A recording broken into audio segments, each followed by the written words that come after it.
It was the night after Christmas, Boxing Day, Offering Day, Day of Goodwill. Fireside sat children, dozens of them, with never enough adults to control their excitement. Each round-faced, rosy-cheeked child was talking for 10 and eating sweets for 20, loading up on the holiday treats they'd been gifted by various aunts and uncles, some of them, who were sat by the children, regretting their decisions.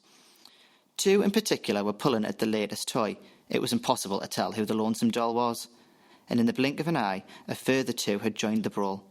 The youngest few climbing on the eldest, she was practically being mangled. In fact, there was so much chaos unfolding, anyone could have broken their neck, and not a soul in sight would have noticed. The glowing fire was apparently too irresistible to one mere boy, who couldn't keep his petite, soft hand from reaching out into the flames before him. His fingers continued to extend into the flames, arching so the tips could reach that tiny bit further towards the blaze. His smooth skin glowing like the sun from the burning below him, and the heat getting so close his brow was starting to form droplets of sweat. "Jamie!" shouted a strong female voice from somewhere in the hubbub. A face, round and full of concern, appeared from over the young infant's shoulder, revealing the voice to be the boy's mother. She grabbed him by the shoulders, and in turn, Jamie's arm had left the calling of the fire below him. See? Chaos. The toys were spread all around the carpet, leaving not a square inch clear. Either glittered wrapping paper, boxes which had been torn into like meat on a bone, or a stray piece of Lego, lethal to step on, had been left, leaving the guests cramped and squished into one tiny room. "Open the door, will you, Ma? It's roasting in here," one man shouted across the room, hoping it would reach his husband's ear over all the tumult. The man, who was preoccupied with trying to get one baby to cease with its tears, poked his head up and gave, whoever in the room could see it, a thumbs up. He rotated in his seat, with care as to not knock over the table, and pulled the door handle down, hearing a click as it unlocked. It opened with a slight push. Soft white snowflakes drifted down to the floor and lay there in peace with each other. The man then moved, trying to travel through the screaming and giggles that carried into the house, now which also travelled out of the isolated exitway. A girl, about the age of 6, had the curls of her chocolate hair covering her face, and the stickiness of lollipops around her lips and cheeks. She'd been gifted an orange and black bouncy ball by her brother, among other things, like the latest in a line of Barbie dolls. She was throwing the ball to her cousin, no sister, no uncle, another person, it was impossible to tell who. The ball had just been caught in the palm of her right hand, and she was gifted a sudden boost in confidence. The girl resumed position for passing the toy, her arm tightly secured behind her head, her eyes locked upon her opponent's. With one swift motion, the arm followed through the motion, and the ball was released into the air in front of her, passing her match, passing adults, and going over one who ducked their poor head, going past the mantel and the armchair and the grandfather clock and the baby who'd previously been crying, past the curtains and out of the frosted door. "Oops. I'll get it," exclaimed the ball's wrongdoer, sticking her hand up into the sky, taller than the tree which stood behind her form. No, it's fine. You can't get through. I'll get it," replied the person who was supposed to have caught it. The teen, maybe 15, had dark brown eyes, which matched their hazel hair and skin. The nails on their fingers were well groomed, and their teeth pearly white. They were already close to the door, and so just opened the door slightly more before stepping out into the cold. The ground was full of snow. The once olive-green grass was now non-existent, as if it had vanished into thin air. They stepped their fluffy grey socks, new ones, into the cold, and cursed themselves for not wearing proper shoes. The snow seeped into the bottom of their socks, and the water now freezed their toes. "It's only for a few minutes," they thought. The snow had started to pick up slightly, only adding to the coolness. They searched for the ball, but even though the ball was fluorescent in colour, it could not be seen upon the blanket of bleached white snow. They took another step out, then another, and another, but there was still no luck. They folded their arms around their middle to try and keep their body warmth even higher, and turned around to search for the door behind them. It didn't seem like they had even stepped out too far, but the light from the room had become more distant, and the sound had mellowed out to now only hearing the odd cry or chuckle. "It's just the snow getting thicker," they thought, Just a few steps further, they thought. They turned back around to where they were on pursuit of the ball again, and stepped further out, though they felt like they couldn't get any colder. Like if they stayed outside for another second, they felt they couldn't turn back. Not like anything was stopping them, but rather like a terror-stricken wave of fear had hit their body all at once. Their hearts pounding and the snow plummeting both became faster and faster, like nothing, not even God, could stop it. They felt a sharp, cold grasp on their ankles, like it was a cat or beaver clawing at their calves, their nails digging into the child's skin.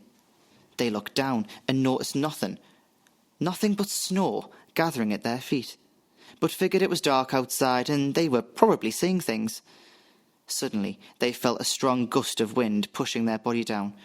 But before their bodies hit the floor, they felt themselves being caught by the snow.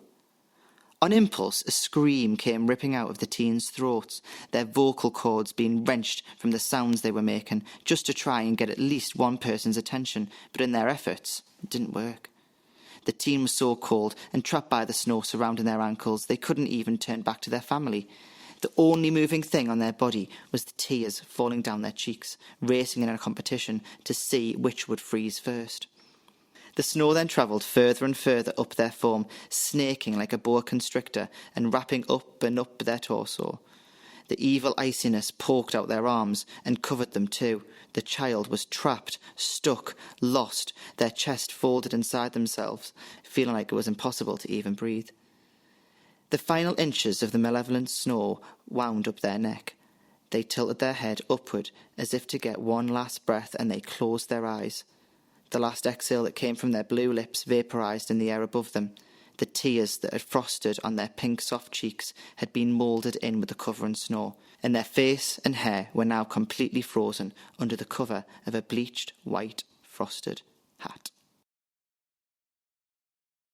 'Twas the 1st of December, the beginning of the festive season. In the beginning, the tree in all its vibrant exquisiteness goes up, followed by the dinky, overpriced ornaments decorating every surface.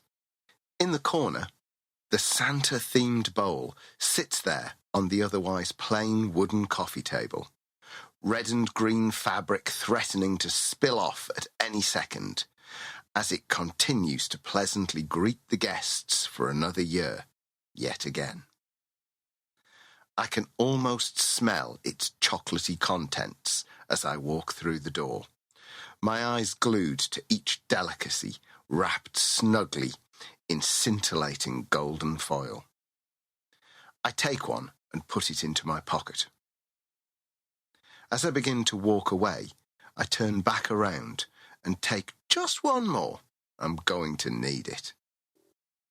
I pass by the resplendent fire in the living room, uttering Christmas greetings towards my family. As I trudge up the stairs, my Fezziwig facade faded, and my inner Scrooge demeanour replaced it. Well, perhaps Scrooge is the wrong word. I don't hate Christmas. I fear it. Or rather the lead up to it. Every morning, opening my Advent calendar is just a cruel reminder of what is to come. God, if I could forget. The reminder is like there's a bell constantly ringing in my head. The thought controls my body, possesses me as if my brain is unable to function, and all I can think of is the big, old man himself from my childhood, his relentless stare, his joyful demeanour that if only I knew was a demeanour. How could I ever forget? The events of the most wonderful time of year had impressioned my young mind, and now I must suffer at this season annually. Always. The more you tell yourself not to think about something, the more you do. It's an unforgiving, never-ending cycle which has grasped hold of my mind and soul. Each tick of the clock has bells in my head ringing louder, and louder, and louder. The most difficult part is the approach. Finally, the bells cease, and I am calm. I know what's to come, but I should get used to it. It's only the first day after all. The clock strikes 12, and my eyes gently shut. No matter how long I could try to stay awake, my own eyes will eventually betray me. So I gave in at the slightest yawn. 'Twas the 2nd of December. I awake with an ear-splitting shriek. Slowly, hands trembling, I wipe the sweat from my flushed forehead and sigh from relief. As expected, the nightmare felt real. Too real. In this season, reality and nightmares blur together so intensely, often I can't quite seem to differentiate between the two. However, after the first few minutes of consciousness, I remind myself that it's nothing but an illusion of the mind. I spend the day, well, with my family, singing carols and laughing together. You see, I'm not just a grumpy Scrooge. In fact, it's not that I hate Christmas at all. I just fear half of it, the half that begins at 10 p.m. The only reason I can get through it is thanks to those around me. I'm not strong enough to have gotten to where I am without them. It's a wonder I made it this far. Although the day brought me great happiness and cheer, lying here, I know that the hell of last night will only reoccur. And it does. Dreadful and distressing, I wake up again in a pool of my own sweat. Once again, as the day passes, I'm reminded of the beauty of Christmas, and I am ecstatic. I can deal with this. 'Twas the night before Christmas. I can't deal with this. It's been 3 days since I last slept, and my eyelids are threatening to close. Whenever I blink, ever so slightly, it draws out for too long. I snap them back open in absolute dread of what follows. Each night, the nightmares have progressively been getting worse. So I decided a few days back that I could no longer just sacrifice my consciousness for extreme suffering when my eyelids shut. I can no longer bear to sleep, at least until the big day. It's just one more night, and it can all be over until next year. Just one more night. I can do this. I can do this. However, my body continuously demands me to sleep, unwilling to listen to my mind. It's an intense battle, and my mind is beginning to lose. 1 punch, 2 punches, 3 punches. My body is throwing everything it's got to be crowned with victory. Every muscle in my body protests, and it gets to the point where it manipulates my mind and weakens it, until all I have left keeping me going is a mere chant of "Stay awake, stay awake, stay awake," until it eventually drowns out and my eyes shut for a second, 2 seconds, 3 seconds. Around 2 minutes later, I jolt awake as I hear the door creak. The prolonged sound ceased my heart for a beat, and complete utter dread and terror fills my body. Pupils dilating, body shaking, heart racing, my eyes fix on a huge, looming figure, revealing more of itself as the door inches open. I refuse to accept the reality of the silhouette that lay before me, that of the big old man himself. In this season, reality and nightmares blur together so intensely, often I can't quite seem to differentiate between the two. However, I can't deny that that scene before my eyes must be reality. Cold, dark, clear. The night sky, a blanket of murky mist enclosed upon the remote home. Hidden within, a warm, crackling, blazing fire fogged up the small paned windows where streams of cold, dark, clear air ran like rivers through every nook and cranny, desperate for warmth. Single blades wave gracefully, joining together, constructing the tranquil layer they call home. The velvet covering stretches for miles around. No human life, no chattering children, no hustle and bustle as blades wave into empty space. The fire blazed, flickering in time with its choir of crackling splints, each releasing a burst of warmth to the wonderland within. Hand-crafted streamers strung from corner to corner, thin pines relaxing by the warmth of the fire, holding strings with small, colourful balls of magic swinging gently in the breeze. Standing with a significant aura, holding the memory of all he loved, it read, "To Daddy and Mummy, I love you 1,000,000. Merry Christmas. Please tell Santa I love him too. Lots of hugs and kisses from your little Blitzen." All he had left of all he loved. His beloved wife and his little Blitzen taken too soon. The winter wonderland was a perfect Christmas setting for the wonders of a child, if only you added a sprinkle of snow. Year upon year, he endeavoured the debilitating descent. This year, well, it was different. He could go no more. Something had to change. The darkness within had gone too long unchallenged. So long, it was too late. He lost himself those Christmas Eves ago when, for him, the world was crumpled like paper, never to be the same again. Once upon a Christmas Eve, just 13 years ago, you stood, icicles for fingers, an ice-cube nose, smiling, joy gleaming from you as you watched over her like Mother Duck, her your little duckling. To your left, the love of your life. Two loving parents stood alike, both frozen by the blistering temperatures, yet so warm by love, overflowing, bursting, swelling with the love of the thing you wished and waited so long for. A daughter, the light of your life, your diamond in the rough. You gave the world for her. Her creativity in the snow, well beyond your imagination, brought warmth to you. Warmed by the blazing, crackling, flickering fire, you all sat down to hot chocolate, cookies, and the magic of home. Later that night, while Blitzen was lost in a world of the imagination, the wind grew vigorous. Snow pounded off the small paned windows. Thunderous, how didn't it disturb Blitzen? Until that very moment, that even now it replays vivid in your mind. The deafening sound, the blinding light, the paralysing pain, the sickening taste, the burning smell, you remember it all, don't you?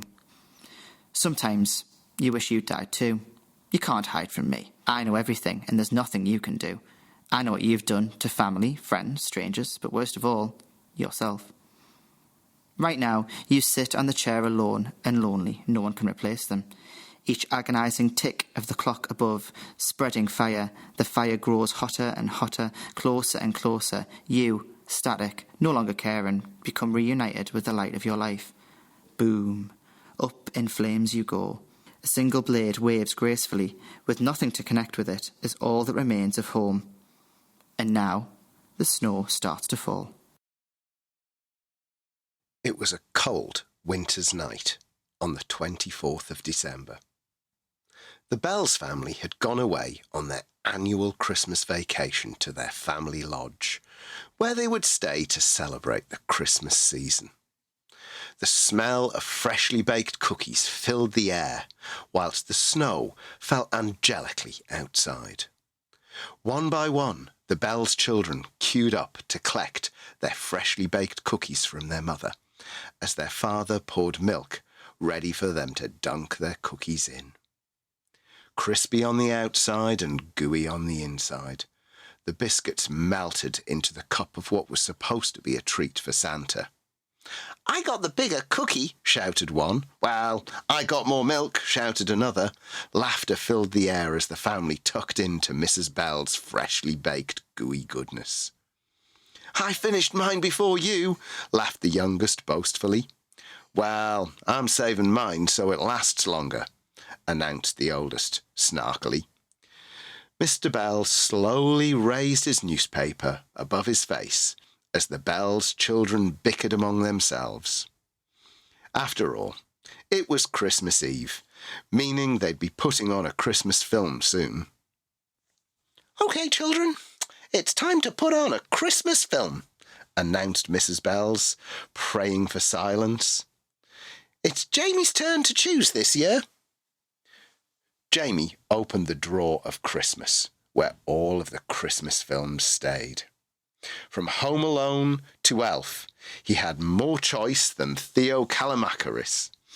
After all, Mrs. Bells would get the 5 children at least one film a year for Christmas, leaving them plenty of choice for the following year. "I want to watch A Christmas Carol, please," pleaded Jamie, grabbing it out of the drawer and holding it directly above his head.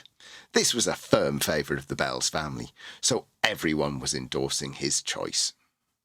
Mr. and Mrs. Bells snuggled up on the sofa, with the fire roaring in front of them. One by one the children climbed onto the sofa, snuggling up with their parents, ready for it to start. The wooden planks that made up the walls hugged the warmth of the room tightly, making it impossible to escape.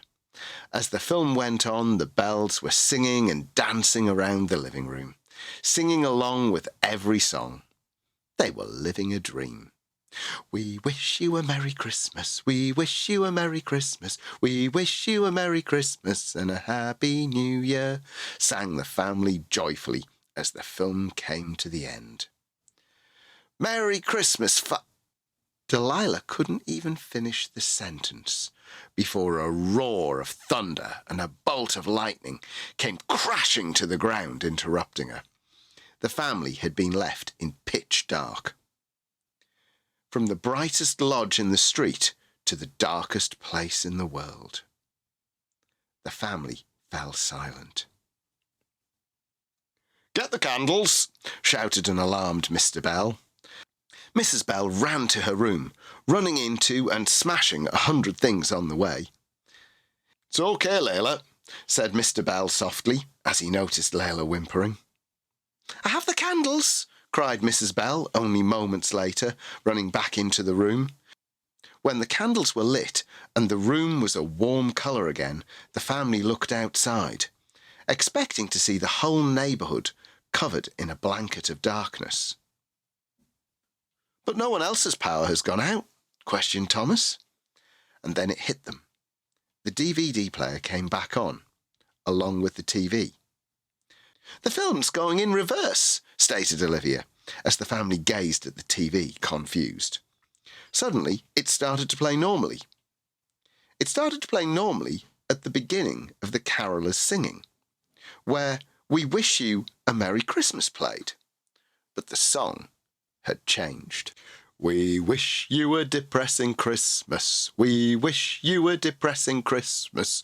We wish you a depressing Christmas and a deadly New Year," played over and over again.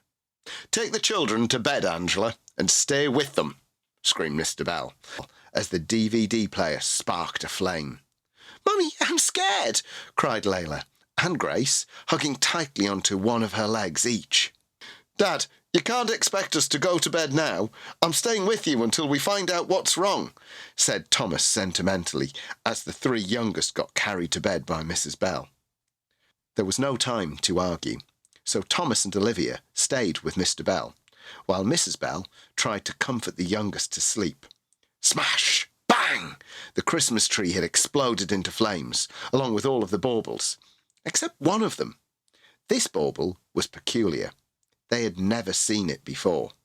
As the bauble rolled fiercely towards Thomas, he went to pick it up, but was quickly stopped by Mr. Bell, who beat him to it.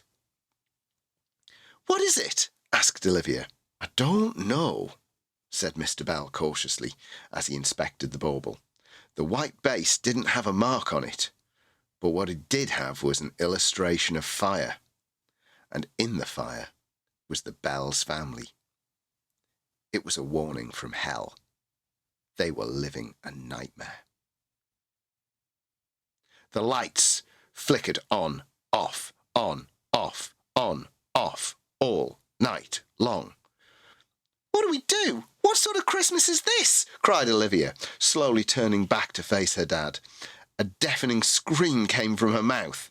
As she turned to face Ebenezer Scrooge, who stood where her father had stood moments before, the room fell pitch black. The darkness was cheap, and Scrooge liked it. "Merry Christmas!" laughed Scrooge evilly. "What right have you to be merry? What reason have you to be merry?" He reached out his hand, almost as if he wanted to grab Olivia. She screamed again, but this time with more terror in her tone. "What's wrong, Olivia? What's wrong?" panicked Mr. Bell, who had replaced Scrooge. You were Scrooge, not my dad," wept Olivia, running into her father's arms. "We need to go, now," shouted Mr. Bell. "This house is no longer safe."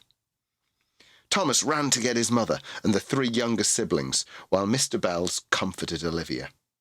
As the family packed their bags, they heard a knock at the door. "Stay here," whispered Mr. Bell, as he crept towards the door cautiously. He looked out of the window to see no one there. "Maybe's it was just the wind," he thought, as he walked back to his huddled-up family. "We are ready to go," asserted Mrs. Bell to Mr. Bell. "We can stay at my mother's." One by one, the Bells family followed Mr. Bell to the door, where he warily turned the handle of the jail-like door. The handle to freedom was slowly turning. Click. They were free. Or so they thought. Mr. Bells opened his creaking door as Mrs. Bell sighed with relief. They had never been so relieved to get out of their own home. They weren't even thinking about the fact they were being chased away by the devil at the happiest time of the year. One by one they stepped out of the door and into their car, climbing over one another trying to get away first. Despite their hectic actions, they were silent. So silent you could hear a pin drop. Mr. Bells didn't even bother locking the front door. He just wanted to get away. He inserted the key, turned the key, started the engine, put his foot down and reversed off his drive. He drove through his street, through his estate, around the roundabout. But it was only when they went left at the corner that Grace realised. "What are those boxes that have been chained to our car?" asked a confused Grace. "And what are those blue people in the sky?" asked Layla. Immediately, Mr. Bell stopped the car.